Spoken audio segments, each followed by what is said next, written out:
Merci Ave. On peut rappeler ceux qui sont à l'extérieur d'entrer. Merci. Oui, voilà. Vous parlez, on presse et après on lâche.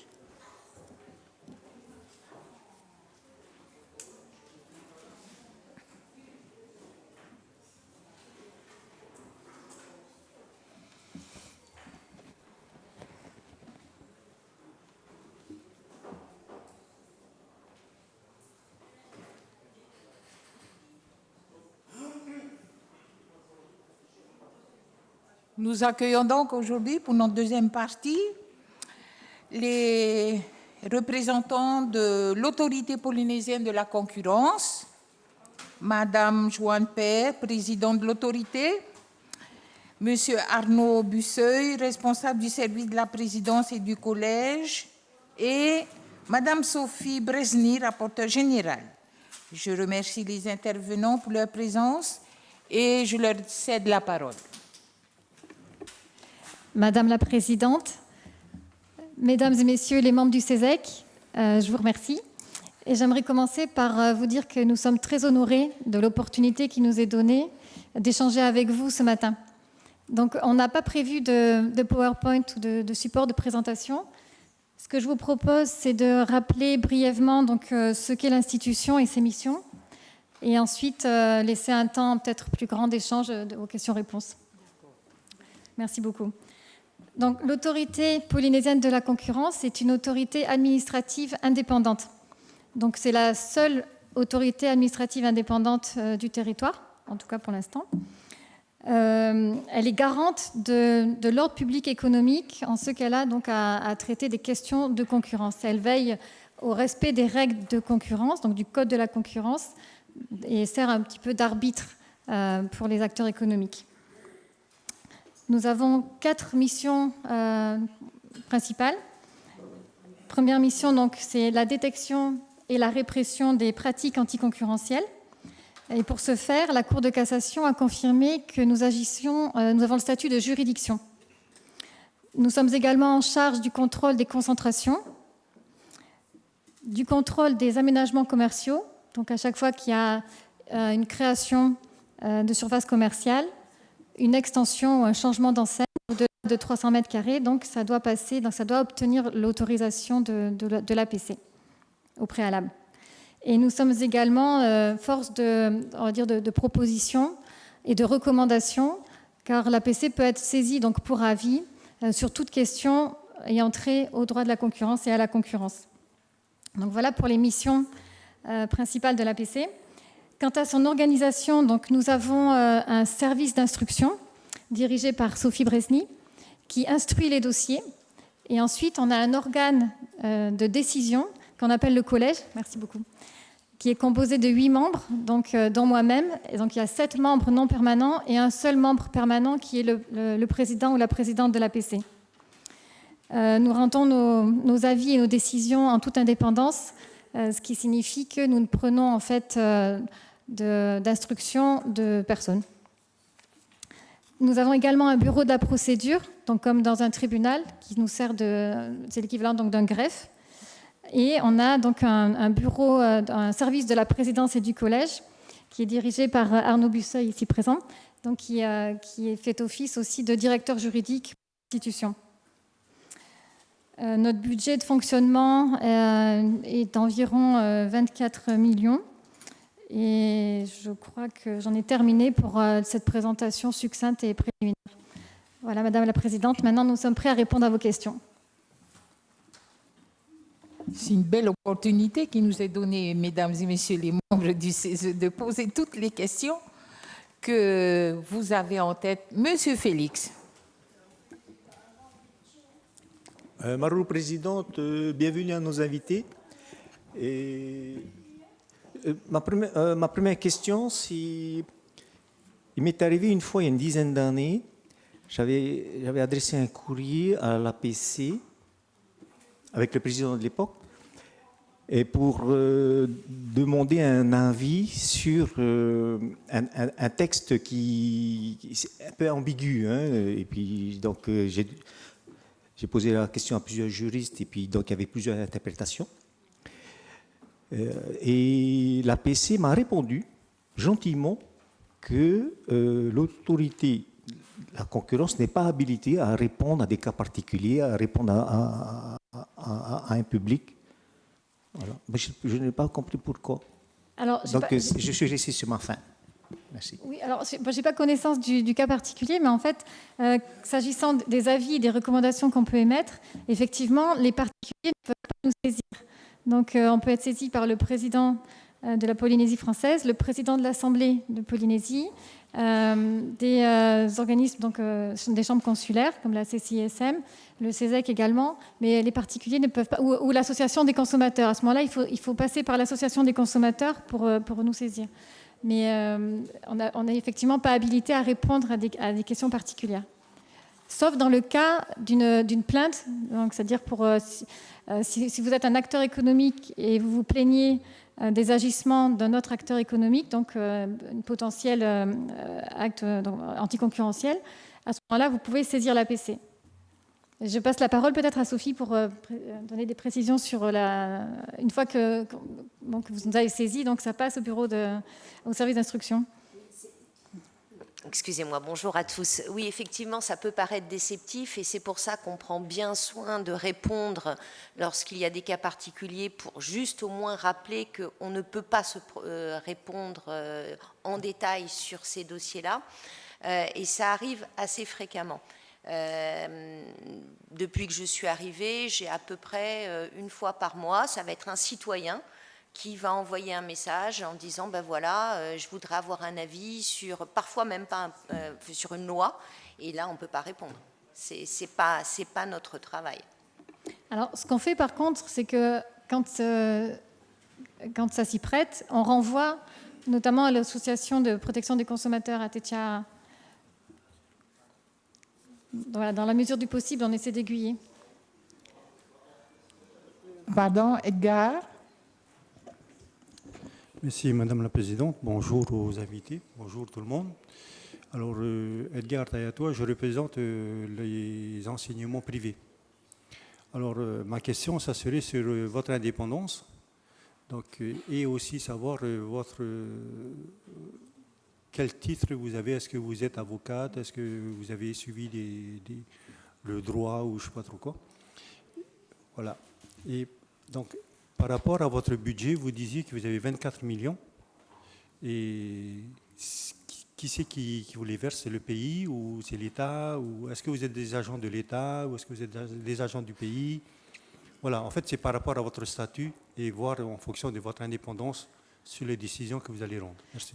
Merci beaucoup. Alors, précision importante, l'autorité polynésienne de la concurrence est une institution polynésienne, donc qui relève pleinement du tissu polynésien. Donc, c'est pas une institution de l'État. Ça ressort donc des compétences pays, puisqu'il s'agit on traite d'économie. Donc, dans ce cadre-là, le budget nous est donné par le ministère polynésien de l'économie. Donc, notre budget dépend du ministère de l'économie. Par contre, dans notre mode de fonctionnement, on ne prend pas d'instruction du ministre de l'économie. Après, sa indépendance, ça ne veut pas dire isolement, comme je le répète souvent. Et au contraire, nous, pour pouvoir gérer les dossiers et décider en toute connaissance de cause, il faut impérativement qu'on connaisse bien en fait, la structure, le tissu économique polynésien. Et on peut être amené à émettre des recommandations donc à travers les avis formels, mais également en cas par exemple, de projet de réforme du Code de la concurrence, on est consulté et on donne aussi notre avis, nos recommandations. Donc ça, c'était pour le côté, mais c'est vraiment, ça ne dépend pas du tout de l'État français, c'est polynésien. Tout comme vous avez aussi une autorité de concurrence locale en Nouvelle-Calédonie, dont le budget aussi dépend du ministère de l'économie locale, et l'autorité nationale, donc dans l'Hexagone, son budget aussi dépend du ministère de l'économie nationale. Donc c'est le même mode de fonctionnement, mais c'est indépendant. S'agissant maintenant de mon parcours, alors mon parcours, oui, alors je suis avocate de formation, donc j'ai travaillé pendant de nombreuses années, plus de 7 ans à Bruxelles, dans un cabinet anglo-saxon spécialisé en droit de la concurrence. Donc, je travaille beaucoup avec les dossiers devant la Commission européenne, mais également devant les États membres. Ensuite, je suis passée en entreprise, donc j'ai une bonne connaissance aussi de l'entreprise et des acteurs économiques. Donc, j'ai été directrice juridique concurrence pour le groupe Michelin, donc basé à Clermont-Ferrand. Mon périmètre était mondial, donc j'ai aussi l'habitude de travailler dans des environnements multiculturels. Et j'étais également en charge de tout ce qui était contrats commerciaux pour l'Europe. Donc j'ai la vision aussi commerce et droit de la concurrence.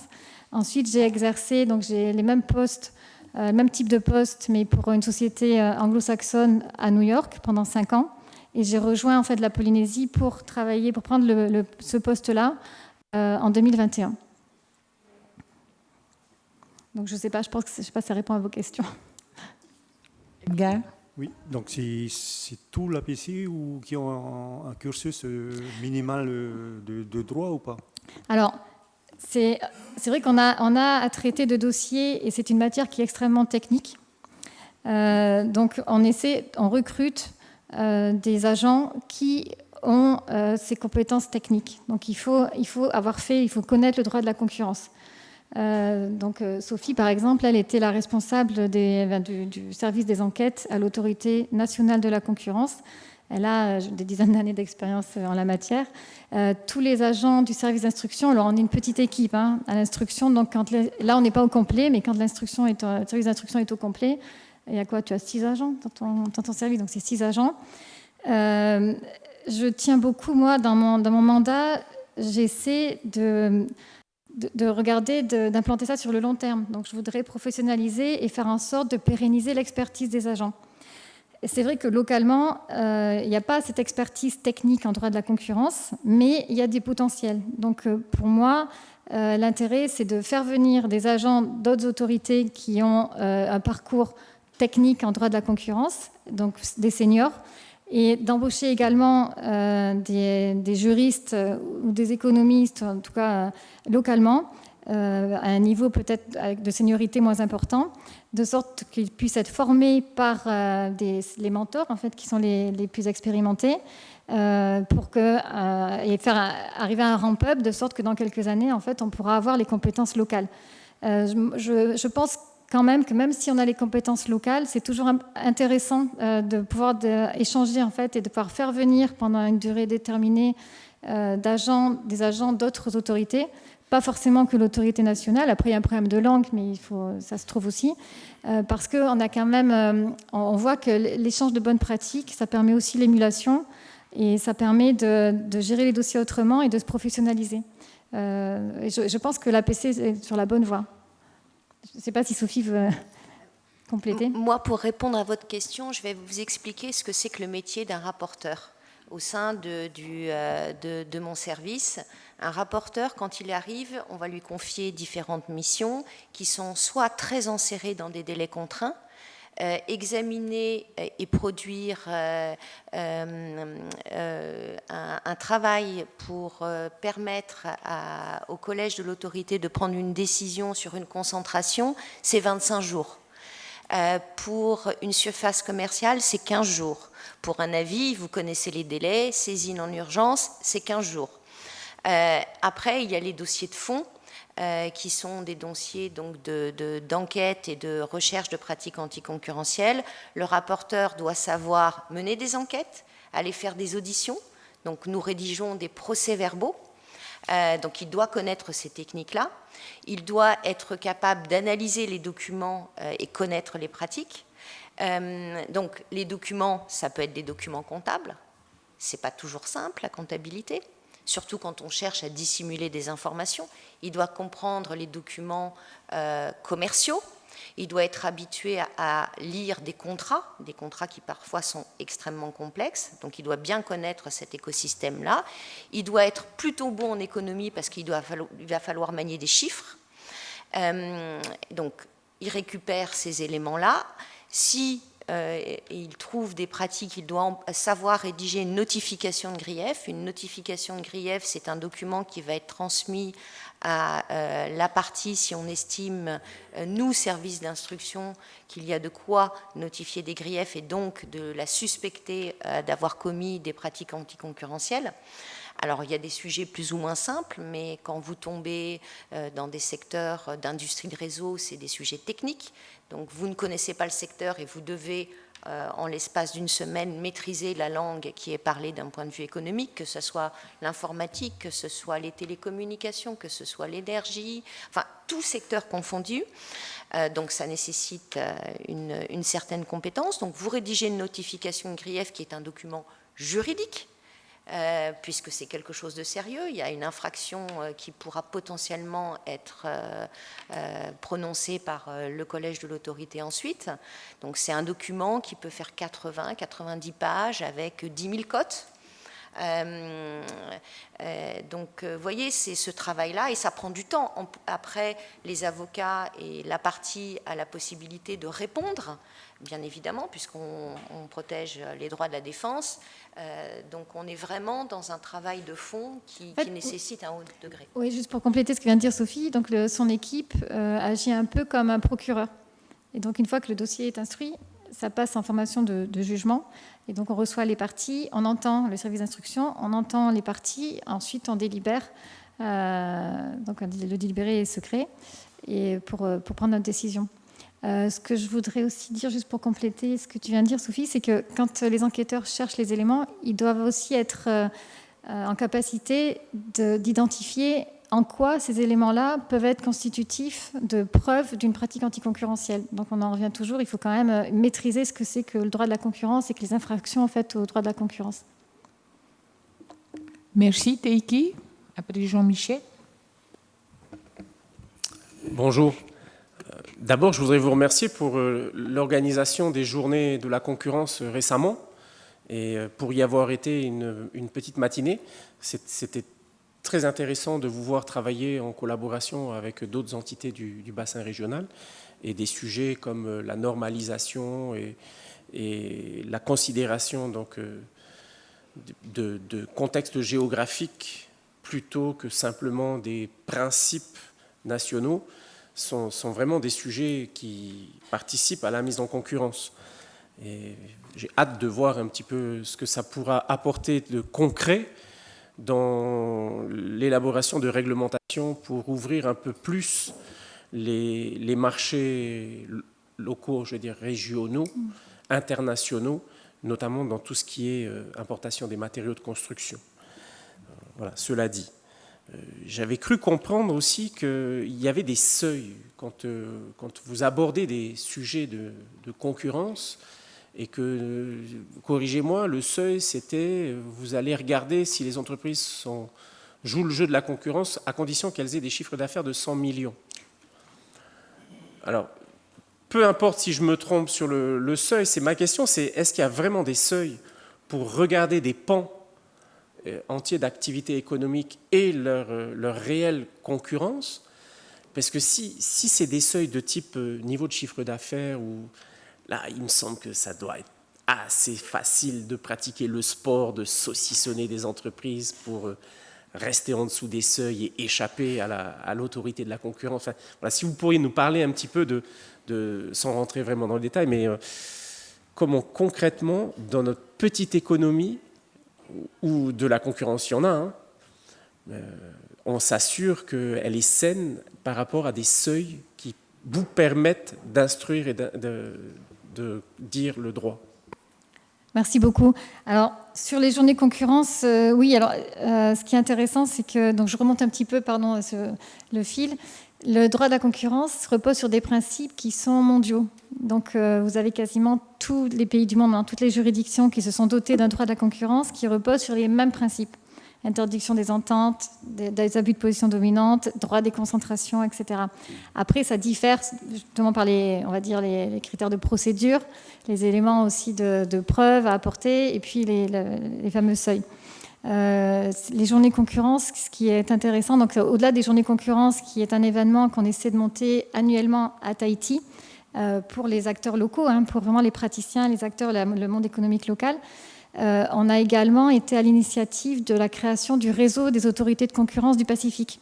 Parce que dans le Pacifique, vous avez quasiment toutes les îles qui se sont dotées d'un droit de la concurrence. Elles n'ont pas toutes déjà une autorité de concurrence pour l'appliquer, mais elles sont en train de faire la démarche. Et celles qui n'ont pas encore de droit spécifique de la concurrence nous ont quand même ont rejoint le réseau, parce qu'elles veulent se doter de ce droit-là.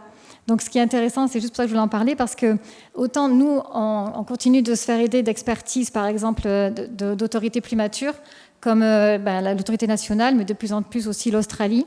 Il y a aussi la Nouvelle-Zélande, qui a on va dire une jurisprudence, des pratiques décisionnelles suffisamment longues pour qu'on puisse aussi s'y référer. Ce qui est intéressant, c'est de voir qu'on a atteint aussi nous-mêmes en Polynésie un niveau d'expertise suffisant pour être à même maintenant d'aider aussi certaines îles qui souhaitent se doter de droits de la concurrence. Donc on est sollicité à travers le réseau, et à l'APC on est très actif, donc on participe aux toutes les réunions mensuelles en visio et on fournit des documents, donc on aide dans ce sens-là. Et ça permet vraiment une collaboration, et ça permet d'échanger aussi encore une fois les bonnes pratiques. Je ne sais pas sur quoi ça va déboucher, donc comme vous disiez, moi aussi je serais très curieuse, mais je pense que c'est du temps très long, donc je ne suis pas certaine que j'arriverai à voir ça, en tout cas être encore active à mon poste pour voir ça. S'agissant des seuils, alors il n'y a pas de... Je pense que vous vous référez à la possibilité qu'on a de mener des enquêtes sectorielles, c'est-à-dire que l'APC, même si elle n'est pas saisie, elle peut dire, moi je veux mener une enquête sectorielle parce que je veux vérifier que dans tel ou tel secteur de l'économie, il n'y ait pas de pratique anticoncurrentielle. À ma connaissance, il n'y a pas de seuil. Il n'y a pas de seuil pour ce faire. Donc ça, par contre, on a lancé juste une enquête sectorielle, si je ne me trompe pas, et c'était pour rendre un avis sur l'importation des hydrocarbures. Mais il n'y a pas de tel seuil. En revanche, là où il y a des seuils d'application, effectivement, c'est en droit des concentrations et en droit pour le contrôle des aménagements commerciaux. Donc là, vous avez les seuils qui sont dans... on vous a distribué donc le petit guide. Donc il y a des seuils en chiffre d'affaires. Il y a aussi des éléments donc, liés au fait qu'il faut au moins qu'il y ait 2 entreprises qui génèrent du chiffre d'affaires, qui soient actives donc, en Polynésie, pour déclencher en fait l'obligation pour les entreprises de notifier l'opération à l'autorité et d'attendre l'autorisation préalable. Mais il n'y a pas ce seuil de 100 millions, j'en ai pas entendu parler. Voilà. Après, comment faire pour être sûr que dans une petite économie, on puisse maintenir la concurrence? C'est vrai que ce sont des questions qui sont compliquées. Donc, alors, structurellement, c'est compliqué parce que les économies insulaires sont en général de petite taille, en tout cas, c'est plutôt restreint. Il faut des entreprises d'une certaine taille pour réaliser en fait, des économies d'échelle, pour permettre d'acheter moins cher les produits, parce qu'on dépend beaucoup des importations aussi. Mais il faut aussi avoir de la concurrence sur place, localement, pour que ces entreprises-là soient incitées à revendre moins cher ou à mettre, on va dire, l'accent sur une qualité de service ou des produits plus innovants, une plus grande gamme de produits, etc. Donc nous, on est là pour essayer de faire en sorte que cette concurrence se fasse à la fois en amont et en aval. Après, on arrive, mis à part le contrôle des concentrations, donc quand on est saisi deux entreprises qui veulent, une entreprise qui veut acheter une autre entreprise et qui doit passer devant l'autorité pour obtenir le feu vert, quand on est mis devant le fait accompli, c'est-à-dire que historiquement, il y a des positions qui se sont créées, c'est difficile pour nous d'appréhender a posteriori, parce qu'à ce moment-là, on ne peut agir que de manière répressive. Et pour agir de manière répressive, il faut qu'il y ait une entente entre entreprises. Il faut qu'on ait les preuves de cette entente. Donc il faut qu'un des participants vienne se dénoncer pour obtenir la clémence éventuellement, ou une victime vienne dénoncer l'entente et fournisse les preuves. Pareil pour l'abus de position dominante. Donc on est vraiment tributaire de toute cette mécanique. Et ça reste des dossiers contentieux. Donc, qui dit contentieux, c'est du temps long, au respect des droits de la défense. Et donc, c'est minimum 2 ans de procédure. Donc, c'est pour ça qu'on entend, il y a beaucoup d'interrogations souvent sur mais l'APC ne joue pas son rôle. En fait, si, l'APC, elle joue son rôle dans les limites des compétences et des pouvoirs qu'on lui a attribués. Voilà. Merci, Jean-Michel. Bonjour tout le monde. Parmi donc les moyens dont vous disposez, quels sont vos moyens d'investigation? Ah, Est-ce là, qu'ils je sont passe tout de suite limités? la parole à Sophie. Alors, nous avons différentes formes de pouvoir qu'on qualifie généralement de pouvoir simple et de pouvoir d'opération de visite et saisie. Donc, ce que nous pouvons faire, c'est convoquer des entreprises pour audition. Et donc là, on va rédiger un procès-verbal. On peut également se déplacer dans les locaux des entreprises, avec ou sans rendez-vous, pour demander à parler à n'importe qui dans l'entreprise. Nous ne sommes pas du tout limités par la fonction de la personne. On n'est pas obligé d'entendre le directeur général, le gérant. On interroge qui nous semble être la personne la plus adaptée pour pouvoir répondre à nos questions. Alors, je ne vais pas rentrer dans le détail des obligations qui nous incombent selon le type de procédure, mais dans un certain nombre de cas, les avocats sont présents à ces auditions pour conseiller. Enfin, il y a un conseil, en tout cas, qui assiste aux auditions. Et notre seule obligation, c'est de remettre une copie du procès-verbal à la personne qui a été entendue. Enfin, ce n'est pas notre seule.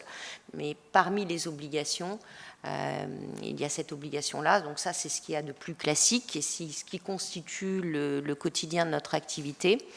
Mais nous avons aussi le pouvoir de réaliser des opérations de visite et saisie sur autorisation du juge des libertés et de la détention dans un secteur bien spécifique suite à des présomptions, un faisceau d'indices qui sera remonté à l'autorité. Et là, qu'est-ce que c'est qu'une opération de visite et saisie? C'est une intervention contraignante dans les locaux de l'entreprise et ou au domicile privé d'un dirigeant ou de plusieurs dirigeants. Donc, il y a des horaires précis, il y a une procédure bien précise, mais là, on ne demande plus les documents, on les saisit et on fait des fouilles. Bien sûr, il y a une copie qui sera remise également, mais là, on entre dans une procédure beaucoup plus coercitive. Et l'on sera accompagné d'un officier de police judiciaire. Pardon. J'en profite peut-être juste pour mentionner qu'en parallèle des journées concurrence, et après le succès que ça a rencontré, à la demande en fait des acteurs économiques, maintenant, on met en place aussi, on organise ce qu'on appelle des ateliers concurrence au mois de septembre. Donc, il y a eu la première édition l'année dernière. Qui sont en plus petit comité et sur des sujets qui sont vraiment de techniques purement droit de la concurrence, formation droit de la concurrence, avec des jeux de rôle par thème. Et donc l'année dernière, il y a eu notamment le sujet des enquêtes, comment ça se déroulait avec jeux de rôle, et on va probablement remettre ça aussi, ce sujet-là, au programme de formation pour cette année. Donc je le dis à l'avance. Donc à vos agendas, en septembre 2024, atelier concurrence version numéro 2. Merci. Deuxième édition. Oui. Et on parlait de compétences. À mon actif, j'ai plus de 110 OVS réalisés. Donc je sais ce que c'est. OVS, opération de visite et saisie. Jean-Michel, sinon c'est Maca. Oui, je voulais compléter parce que bon, on voit par exemple au niveau français, il y a le cas de Lactalis. Je crois qu'il préfère payer une amende plutôt que de communiquer certaines données qu'il estime être confidentielles pour ne pas fournir des chiffres à la concurrence. Plus exactement. Enfin, il se réfugie derrière ça. Alors je suis désolée monsieur, mais je ne m'exprimerai pas sur ce dossier-là. C'est un dossier sur lequel j'ai travaillé. Merci bien, Monsieur Maca. Merci Madame la Présidente. Bonjour Madame la Présidente, Madame la rapporteure générale et Monsieur le rapporteur général adjoint. Voilà. Moi, ma question, c'est que comment vous faites pour résoudre les problèmes dans un territoire où l'économie, on pourrait parler d'économie de comptoir, c'est assez compliqué et complexe. Comment vous faites pour arranger les soucis, les problèmes des uns et des autres? Bon, j'ai cru comprendre, merci pour l'invitation, à la dernière journée, c'est bien de le faire ainsi, parce que ça nous permet, nous, ici en Polynésie, de comprendre ce qui se passe ailleurs. Parce que les dernières journées, ceux que vous avez invités, c'était entre vous. Et là, vous avez invité quelques-uns, ce qui nous a permis de comprendre ce qui se passe ailleurs. Et j'ai cru comprendre que vous êtes devenus aussi le fer de lance de l'Océanie. À part l'Australie et la Nouvelle-Zélande, les micro-États insulaires sont pratiquement là, vous les invitez pratiquement tous les ans pour discuter de la concurrence. Et c'est pas assez simple. Quand on lit votre bouquin, on a l'impression que c'est facile. Mais alors, pour saisir votre autorité, il faut être formé, il faut avoir des connaissances, il faut des gens qui connaissent. Parce qu'avant de mettre en place l'autorité polynésienne de la concurrence, la Polynésie a été formée. Ils ont fait venir des gens pour former les Polynésiens. Et aujourd'hui, on commence à démarrer. C'est la raison pour laquelle que même nous, en tant qu'association, c'est compliqué de... Alors, bon, je vais revenir sur ma saisine de 2021 ou 2022, qui est toujours en cours chez vous. Et ça fait quand même plus de 2 ans. Alors, je me demande parfois... Vous m'avez déjà répondu en disant qu'il faut du temps. Mais est-ce que pour le justiciable, est-ce que c'est possible? Est-ce que c'est... J'ai du mal à comprendre sur ce côté-là. Voilà. Merci, Monsieur Folitou. Alors, il y a beaucoup de questions, d'interrogations dans votre question. Alors, juste pour revenir sur les journées concurrence, non, alors c'est ouvert. C'est ouvert à toute la communauté économique. Si l'année d'avant, vous n'aviez pas été invité, c'était juste, je pense qu'il y a eu un loupé, mais ce n'était pas du tout à dessein. Je tenais à le dire. Ensuite, pour nous saisir, je comprends qu'on a encore des efforts de communication peut-être et de pédagogie à faire pour expliquer que c'est pas compliqué de nous saisir. On est ouvert, d'ailleurs on est un établissement public ouvert au public, donc on est ouvert. On peut venir nous voir. On a un bureau de la procédure qui est là. Il y a 2 personnes qui sont là donc toute la journée et qui peuvent expliquer aussi comment saisir. Alors souvent, c'est vrai qu'il faut des pièces, c'est un peu, bon, il y a une démarche administrative, et donc s'il manque des éléments, ces personnes-là pourront vous renseigner. Je sais que, alors je ne pourrais pas parler du dossier qui vous concerne, et à juste titre, parce que ça, c'est un dossier qui est à l'instruction, donc moi, je n'ai pas à en connaître. Maintenant, je sais que Sophie aussi est très accessible, donc il y a de plus en plus d'acteurs aussi qui l'appellent directement, donc s'il manque des éléments, s'il y a besoin de répondre à des questions sur la façon dont on peut nous saisir, on est vraiment disponible et au contraire, on est vraiment là. Ensuite, ce qu'il faut quand même rappeler, c'est qu'on a une toute petite équipe. Donc, on est une petite équipe. À l'instruction, ils sont que 6 personnes et encore, ils ne sont pas au complet. On a des problèmes, on rencontre des problèmes administratifs, on va dire, dans le cadre des recrutements. Donc, ça retarde un petit peu les choses aussi. Et ce qu'il ne faut pas perdre de vue, c'est que quand on a des dossiers contentieux qui sont du temps long, et c'est normal parce qu'il y a toute une procédure qui est là pour respecter les droits de la défense. Donc, c'est des délais qui sont contraints. Il y a tant de semaines pour pouvoir rendre un rapport, etc. etc. Quand l'équipe reçoit une demande d'avis en urgence ou il y a une concentration qui est notifiée ou un aménagement commercial, il faut mettre des personnes dessus. Parce que là, on a des délais qui sont très contraints, il faut travailler en urgence, et donc les agents du service d'instruction sont obligés d'arrêter de travailler sur le dossier contentieux pour travailler sur ces dossiers-là. Si un jour on avait une équipe plus étoffée, on aurait peut-être des délais qui seraient raccourcis. J'espère avoir répondu à votre question. Merci bien. Félix, après Méré. Oui, Madame la Présidente, je vais rester plus ou moins vague, hein, mais ma question elle sera très précise. C'est concernant les marchés publics. Lorsque le gouvernement, hein, par hasard, le gouvernement déroge à sa propre règle, c'est-à-dire qu'elle décide de voter une loi afin de favoriser une entreprise, c'est-à-dire diminuer le montant, le seuil d'engagement de l'entreprise pour éviter les appels d'offres. Et est-ce que vous pouvez, enfin, comment expliquer ça? Je ne sais pas si le mot est bien choisi. Est-ce que vous pouvez vous substituer ou si ça pose problème, à votre avis? Alors, en fait, nous, on peut être saisis en amont dans le cadre de ce projet de loi. Et on peut émettre des recommandations pour expliquer qu'on pense qu'il faudrait modifier de telle et telle façon le projet pour respecter en fait les règles du jeu de la concurrence, pour rendre peut-être l'accès aux informations plus transparentes, éviter ce qui pourrait être une discrimination, etc. Par contre, une fois que la loi est votée, là, on n'a pas la main. D'accord. Nous, on agit dans le cadre réglementaire. D'accord, mais votre intervention ne se limitera, si ce que vous essayez de m'expliquer, vous ne pouvez pas aller à l'encontre de ce qui de la loi projetée par le gouvernement, c'est ça, hein? D'accord. Parce qu'il y a un dossier. Là, c'est pas une question, hein, c'est juste un fait. Et une petite anecdote, hein, il y a un dossier que nous avons étudié dernièrement, et puis ça nous a plus ou moins interpellé, c'est le fait que, concernant la tour des juges de Tiopo, lorsqu'on a favorisé cette entreprise-là parce qu'elle a gagné dans un premier temps son appel d'offres, et puis après il y a eu des contretemps, des manifestations, tout ça, et à court de temps, on ne pouvait plus relancer un appel d'offres pour réduire cette tour des juges. Donc c'est pour ça que la loi a été modifiée. Voilà. C'était simplement pour ça. Merci. Alors attention, dans le cadre des marchés publics, nous, on va vérifier que les entreprises soumissionnaires ne s'entendent pas, par exemple, entre elles pour se répartir les marchés ou pour, on va dire, soumissionner à des prix élevés. Donc, parce que bon, ça engage quand même des deniers publics.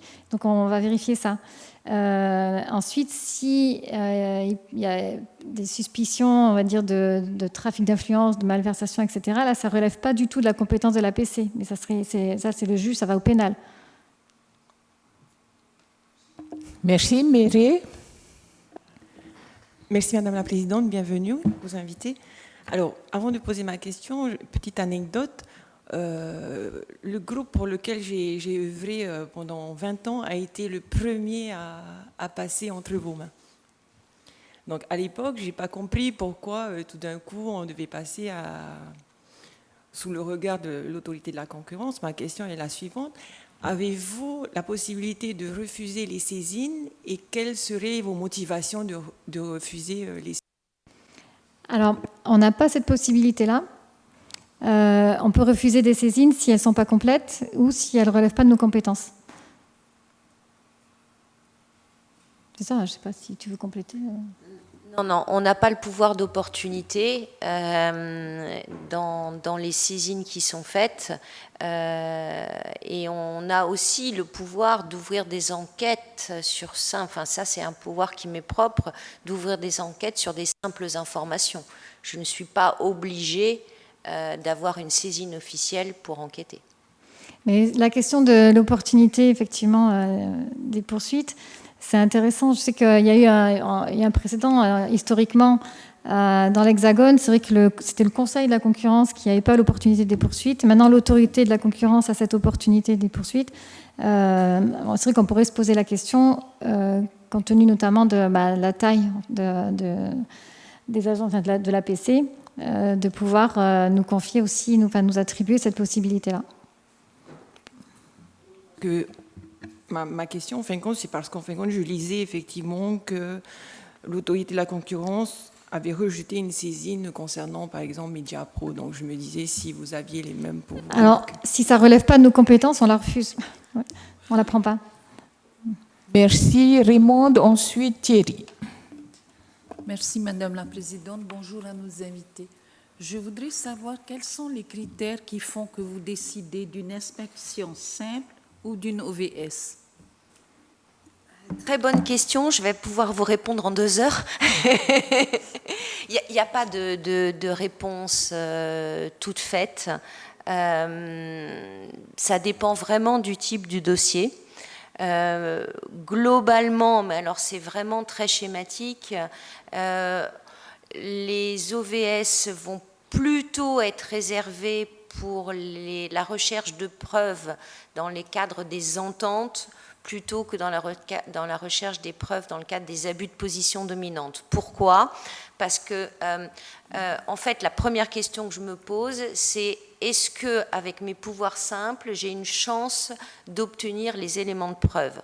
Si je pense que j'ai cette chance-là, je vais l'utiliser parce qu'une OVS, c'est coûteux en agent, c'est coûteux financièrement, donc, et c'est un acte de contrainte qui peut être effectivement aussi assez imposant pour les entreprises, donc c'est pas à utiliser à la légère, c'est pas parce qu'on a le pouvoir qu'on l'utilise.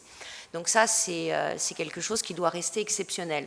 Donc si je me pose la question, est-ce qu'avec mes pouvoirs simples, je peux obtenir les informations et que je pense que je vais pouvoir le faire, je vais écarter l'OVS. Mais si j'ai des informations que tout se fait de manière informelle, je ne vais pas pouvoir obtenir les informations de manière simple, oui, je peux penser à l'OVS à ce moment-là. Mais c'est très schématique.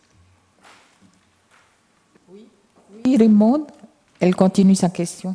Oui, et vous pouvez même aller dans des lieux privés pour avoir les éléments de preuve. Alors, lieu privé, oui, ça veut dire au domicile, mais là encore, il y a des garde-fous. Il faut savoir que le droit de la concurrence, il est vraiment soumis au droit de la défense, versus droit de la défense. Je ne vais pas aller automatiquement dans un domicile privé. Il faut que j'ai un doute sérieux sur le fait que les documents sont conservés au domicile de la personne. Merci. Thierry, merci. Oui, merci Madame la Présidente, merci à nos invités. Ma question porterait sur de la veille. Faites-vous de la veille des situations de concurrence en Polynésie française et avez-vous dressé un tableau général par secteur ou par région, par zone, par île? Alors oui, on a commencé, donc on fait de la veille. Dresser un tableau des secteurs, oui. Notamment à travers tous les avis qu'on a été amené à rendre, on a déjà on va dire un bon aperçu. Pour l'instant, ça se concentre quand même sur les îles sous le vent. Merci bien, Edgar. Oui, merci Madame la Présidente. J'irai dans le même sens que Raymond. Enfin, moi, ce qui m'inquiète un peu, c'est le pouvoir que vous avez. Je viens de me rendre compte en lisant un peu en diagonale là, ce que vous avez mis devant nous là, par rapport aux enquêtes et aux perquisitions. Donc le pouvoir que vous avez, c'est plus que le pouvoir d'un agent de police, je ne sais pas, mais enfin, moi, le fait que vous puissiez aller après directement chez le particulier, moi, ça... Voilà. Alors attention, ce n'est pas un particulier, c'est généralement un chef d'entreprise pour lequel on a des suspicions qu'il a commis une infraction de type entente ou abus de position dominante. Et ce qu'il faut faire, c'est aussi mettre ça en parallèle par rapport à l'impact que ça peut avoir sur le marché. Ça, c'est le premier point. Deuxième point, on est enserré dans des obligations aussi extrêmement importantes. Il y a un juge. Je n'ai pas plus de pouvoir qu'un officier de police judiciaire, c'est pas vrai. Non, ce que j'allais dire, juste pour compléter, elle ne peut pas le faire sans autorisation préalable du juge. Voilà. Oui. Mais et ça, vous trouvez que c'est choquant de pouvoir reprendre les déclarations de quelqu'un? Non, mais en inspection simple, on va, Sophie, son équipe ne va pas au domicile. Il n'y a pas de perquisition. Les perquisitions, c'est uniquement en opération de visite et saisie. Les enquêtes simples, en fait, sont des auditions.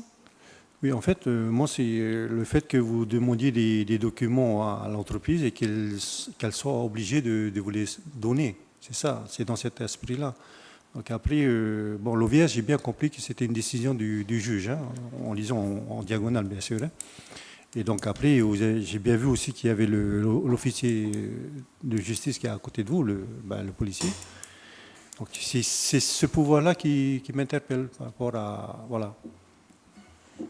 Sophie, tu veux... Alors, c'est vrai que c'était un peu compliqué d'expliquer en très peu de temps comment sont faits les différents pouvoirs.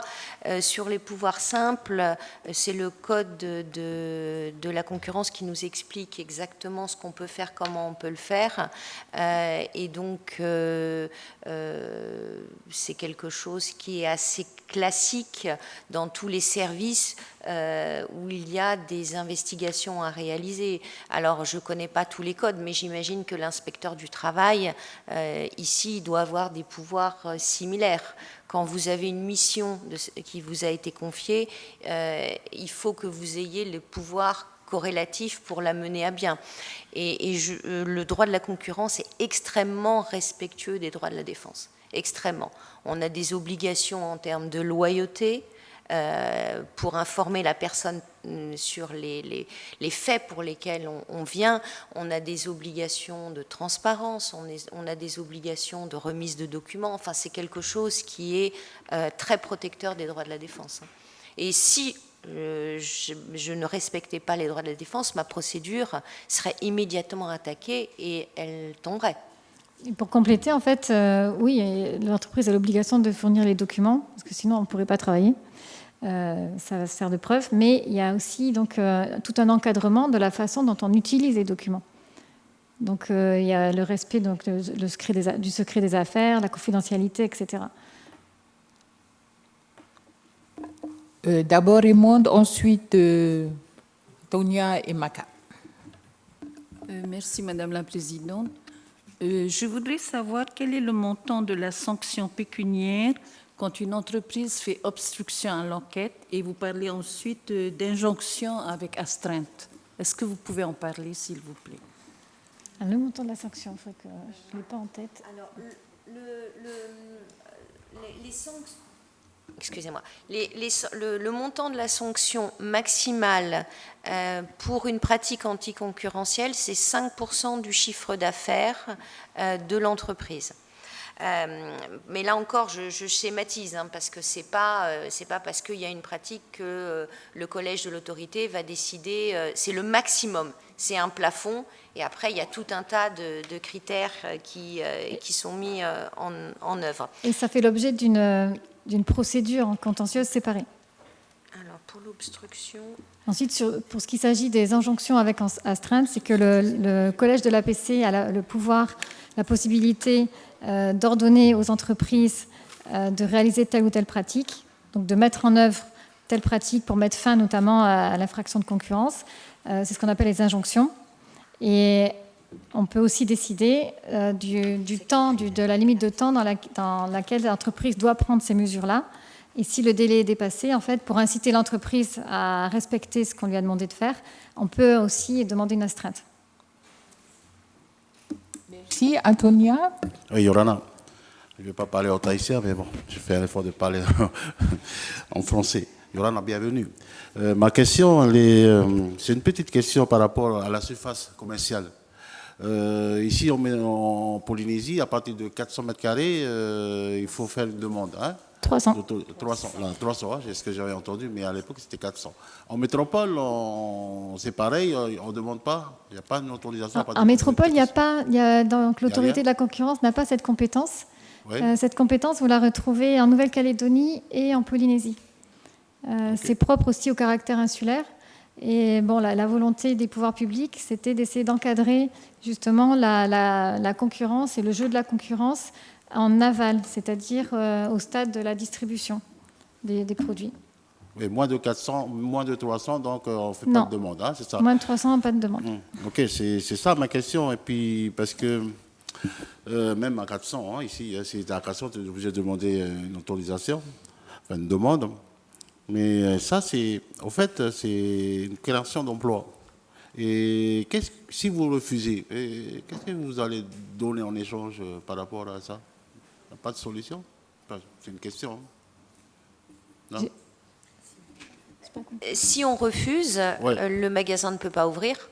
Ok, donc il n'y aura pas d'embauche, on n'a rien, quoi. Il y a rien derrière. Mais pour refuser, il faut qu'on a quand même, on a la charge de la preuve. Donc le standard de preuve est quand même assez élevé. Donc encore une fois, vraiment c'est très encadré. Donc pour refuser, pour être amené à refuser, il faut qu'on puisse démontrer que l'ouverture de la surface commerciale aura des effets anticoncurrentiels sur la zone, etc. Et ne pas oublier également que nos décisions sont susceptibles de recours.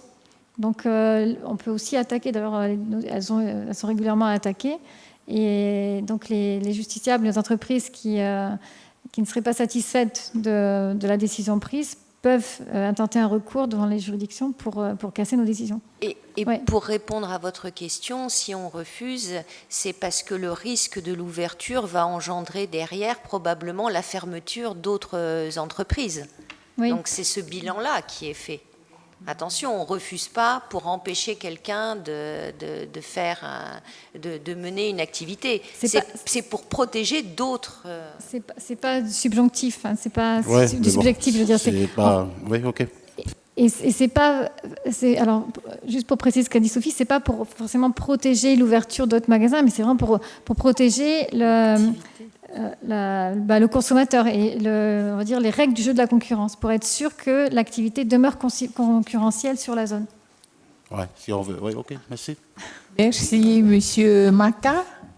Madame la Présidente, ma question c'était, quand vous faites une inspection simple ou une OFS, est-ce que c'est encadré directement ou vous êtes obligé de solliciter une ordonnance auprès du juge?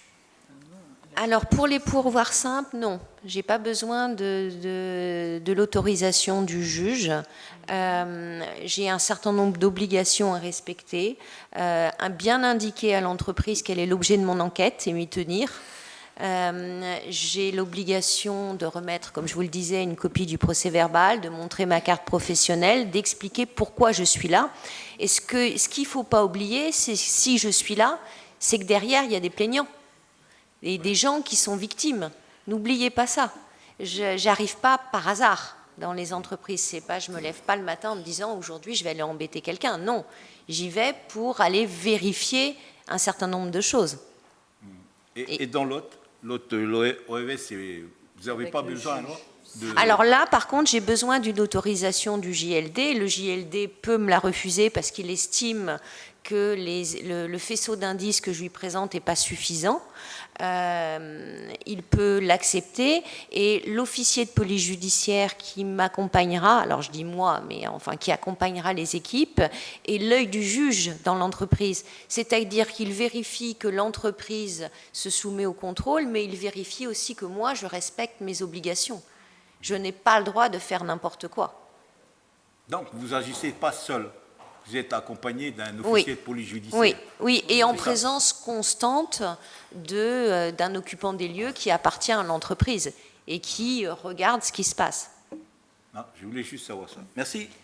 Pour dézoomer aussi, pour compléter, il ne faut pas perdre de vue que nous, donc, ce que je disais donc, dans mes propos préliminaires, on sert d'arbitre pour protéger le jeu concurrentiel, pour permettre à toutes les entreprises de s'épanouir et de se développer, mais sur la base des mérites. Donc, in fine, ça sert à la protection du consommateur, puisque ça va dans un sens de plus d'innovation, meilleure qualité de produit, des prix logiquement plus bas, etc. Mais ça protège également les entreprises. Merci, Raymond.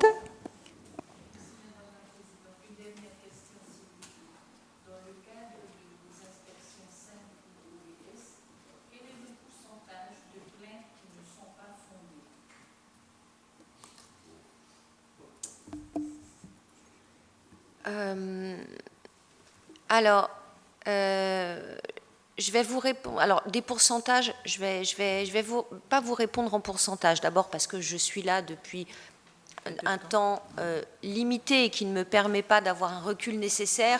Les pourcentages, ça veut dire quelque chose quand vous êtes 5 à 10 ans sur quelque chose, sur un travail, et vous pouvez savoir. Donc je vais vous répondre, puisque je gérais l'équipe du service investigation à l'autorité de la concurrence métropolitaine, et c'était mon travail. C'était même l'exclusivité de mon travail de faire des enquêtes. On ne prend jamais une plainte pour argent comptant. On n'est pas là pour gérer des différends commerciaux. Donc, on vérifie. Et c'est de ces vérifications-là qu'on décide ou pas, parfois, d'ouvrir un dossier. Donc, on peut me raconter ce que je qualifierais d'histoire, mais moi, je demande des documents et je vais aller vérifier comment ça se passe. Donc, le pourcentage, je ne peux pas vous le dire, mais vous le sentez très très vite quand on essaye de vous instrumentaliser. Très très vite. Et donc là, vous n'ouvrez pas de dossier. Oui, donc c'est de l'argent public quand même. Donc logiquement, comme il y a tout ce travail de vérification qui est fait en amont, les pouvoirs, qu'ils soient simples ou les OVS, elles ne sont pas diligentés s'il n'y a pas quelque chose derrière. Donc ça ne devrait pas se produire. Mireille. Juste pour ajouter pour Raymond, parfois même, en fin de compte, de passer devant l'autorité de la concurrence, ça peut être bénéfique à l'entreprise. Dans mon cas précis, à l'époque, en fin de compte, pour le projet qu'on avait, on voulait de la défiscalisation, mais le pays, en fin de compte, ne voulait pas nous la donner parce qu'en fin de compte, ils estimaient qu'on en avait eu assez, on avait une position dominante, etc. Donc, le pays, qu'est-ce qu'il a fait? Il a été obligé de justifier, donc il a saisi l'autorité de la concurrence, et l'autorité de la concurrence, en fin de compte, a rendu un avis en notre faveur. Donc, le pays n'a pas pu refuser, en fin de compte, à motiver son refus d'octroyer la défisque, et nous l'a donné.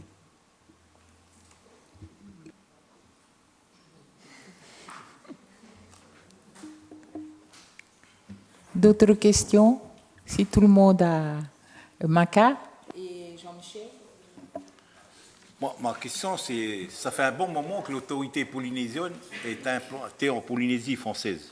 Au départ, c'était, pour les entreprises, c'était une autorité anti-économique et non anti-concurrentielle. Est-ce qu'aujourd'hui, les entreprises ont bien compris le bien fondé de l'installation de l'autorité de la concurrence? Parce qu'au début, c'était incompréhensible. Certains disaient c'est économique, il faut gommer cette autorité, il ne sert à rien et tout. Et aujourd'hui, est-ce qu'après tant d'années, est-ce que ça a évolué, les mentalités ont évolué ou pas? Alors, je crois qu'il faut continuer de se battre effectivement contre quelques idées reçues. Alors, un bon moment, donc l'autorité existe depuis 2016, ce qui est très court dans le temps d'une juridiction comme celle-ci. On a le recul suffisant maintenant par rapport à tout ce qui s'est fait dans d'autres pays dans le monde. Et on dit qu'en moyenne, il faut attendre 20 ans avant d'atteindre une vitesse de croisière. Donc là, on est presque à la moitié. Moi, je vois quand même un progrès. Après, c'est à nous aussi de faire preuve de pédagogie et d'expliquer qu'on est là justement au soutien de l'économie polynésienne. On est une institution polynésienne au soutien de l'économie polynésienne. Pour éviter que ça soit sclérosé par des abus de position dominante, par des ententes, il faut nous aider parce qu'il faut nous alimenter, donc il faut venir nous trouver. On est là pour aider, mais il faut qu'on nous donne en fait les moyens aussi de pouvoir aider dans le bon sens. Voilà, je sais pas. Je pense qu'effectivement, il y a encore des choses à faire, mais c'est ce qu'on s'y emploie avec les journées concurrence, les ateliers concurrence, les différentes interventions. On essaie d'améliorer la communication aussi. Alors, je sais que c'est très perfectible, mais bon, je suis optimiste. On a une équipe qui est dynamique, motivée. On a des beaux dossiers dans les tiroirs. Donc, je compte sur l'équipe de Zovi qui a déjà commencé pas mal à en sortir. Je pense que la Polynésie n'a vraiment pas à rougir de son institution, tant en interne que maintenant aussi au niveau de la région. Est-ce que vous considérez qu'à l'heure d'aujourd'hui, vous avez suffisamment de moyens pour travailler? Je pense que c'est perfectible aussi. Je pense que ça serait bien déjà que le service d'instruction puisse être au complet, recruté au complet. Je pense qu'un ou deux agents supplémentaires, ça ne serait pas du luxe vu la multiplication aussi des dossiers. Et notamment pour pouvoir vraiment traiter de façon plus rapide tous les dossiers contentieux, ça c'est sûr. Ensuite, en termes de compétences, c'est pas un secret de dire qu'en 2018, on a quand même retiré certaines compétences à l'APC, notamment la possibilité de prononcer des injonctions structurelles, la possibilité aussi d'aller... tout ce qui concerne les interdictions d'exclusivité d'importation, donc les accords exclusifs. Là, j'en profite aussi pour essayer de passer des messages et aller contre les idées reçues. L'idée, ce n'est pas d'interdire les exclusivités d'importation, c'est simplement de renverser la charge de la preuve. C'est de dire qu'il y a un constat quand même qui est fait pour dire que globalement, ces accords ont une potentialité de nocivité qui est supérieure à l'apport pro-concurrentiel ou ce que ça peut apporter à l'économie polynésienne. Quand on a fait ce constat-là, il y a effectivement des accords exclusifs qui peuvent être bénéfiques. Donc il faut pouvoir laisser la possibilité aux entreprises de venir nous trouver et de dire « mais moi je considère que mon accord il est bénéfique pour telle et telle raison ». Et à ce moment-là, nous, on pourrait donner une exemption. Mais l'idée, ça serait d'avoir comme principe de base que ces accords exclusifs sont interdits, ne doivent pas exister, sauf s'il y a des justifications. Jusqu'à présent, on a la possibilité d'aller poursuivre, en fait, d'aller à l'encontre de ces accords, mais c'est à nous d'apporter la charge de la preuve. Étant donné que c'est extrêmement difficile d'obtenir certaines informations de la part des entreprises, on n'a pas la possibilité de le faire. Donc je trouve que c'est dommage. Donc ça fait partie des moyens qu'on nous a retirés. Et moi, je pense qu'effectivement, ça serait bénéfique à l'économie polynésienne de nous les rajouter. Je vous remercie, Madame la Présidente. Merci. Ne vous méprenez pas. Si je vous pose la question, c'est que moi, en tant que consommateur, j'ai besoin de savoir si les dispositifs mis par le gouvernement sont suffisants pour protéger les consommateurs. Je vous remercie. Merci, Jean-Michel. Oui, en matière de position dominante, vous êtes intervenu récemment, avec succès d'ailleurs, contre un aconnier, enfin, le groupe CGM, pour ne pas le citer, et vous avez eu gain de cause. C'est quand même pas mal, hein, parce que bon, ils ont une armada d'avocats internationaux qui sont quand même assez musclés. Donc on peut vous féliciter, effectivement, vous avez un parcours chacun, j'allais dire... Vous avez travaillé un petit peu pour tous les bords, aussi bien les cabinets internationaux que les organismes internationaux au niveau de l'Europe. Donc effectivement, ça a dû vous servir dans ce genre de procédé. Absolument. Alors c'était un gros dossier, un dossier important. Je pense que la décision à laquelle on a abouti était la décision qu'il fallait pour le territoire. Et c'est vrai que dans ce genre de dossier, pour gérer ces dossiers, c'est important de connaître comment ça fonctionne ailleurs. Surtout que vous aviez donc la Commission européenne qui était compétente pour les Outre-mer français, à part donc la Polynésie, puisque nous, on a une compétence propre, et la Nouvelle-Calédonie. Et bon, c'est vrai que le fait de se connaître, d'avoir aussi le réseau, ça permet aussi d'échanger de façon constructive sur ce genre de dossier, ça aide. Merci bien. Je pense qu'au vu des questions, l'intérêt a été intense et nous ne pouvons que vous remercier. Merci à vous. Nos intervenants, merci beaucoup pour cette présentation. Nous sommes d'accord? Oui. Merci. Merci de nous avoir reçus. Et la porte est ouverte, l'APC. L'association de consommateurs. Ben oui, vous êtes les seuls, les privés ne peuvent pas. Je sais.